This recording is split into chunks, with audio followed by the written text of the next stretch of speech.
two questions in there. I think that values are very much determined by the luck of where you were born.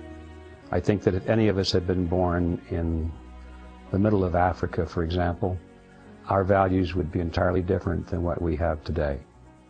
If we were born in the middle of Asia, our values would be different than what we have here in the United States. There's no question in my mind that values are partly the luck of where we're born, the luck of who our parents are, the luck of the community in which we live, certainly the luck of our friends.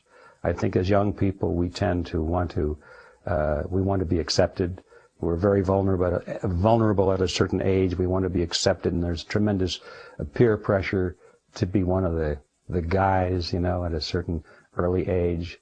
And I think if we're unlucky, we run into some bad people, and we want to be like them. If we're real lucky, we run into good people. But on top of that, I think the influence of our home is perhaps the most powerful of all.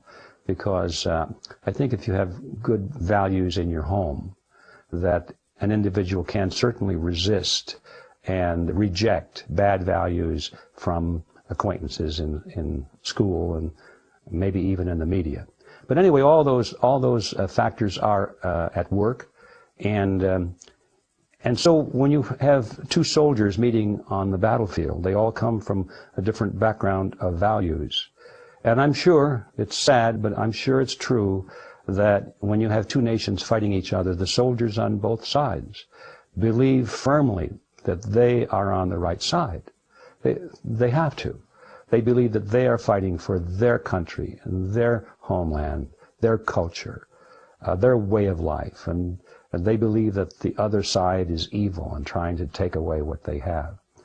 And so blood is spilled. And it's largely a result of opposing values. Is it logical?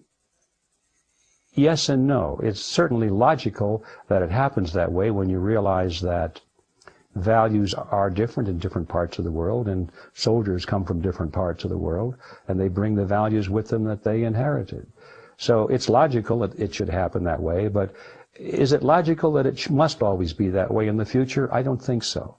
I think the time is coming with the ability to communicate around the world, to share ideas.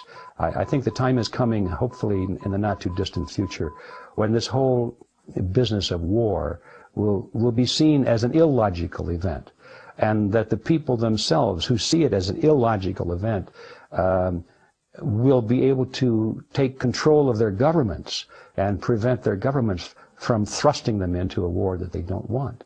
So it's logical and illogical at the same time, like so many things, but I think we're moving into the light, and I hope someday the logic of peace will be much stronger than the logic of war.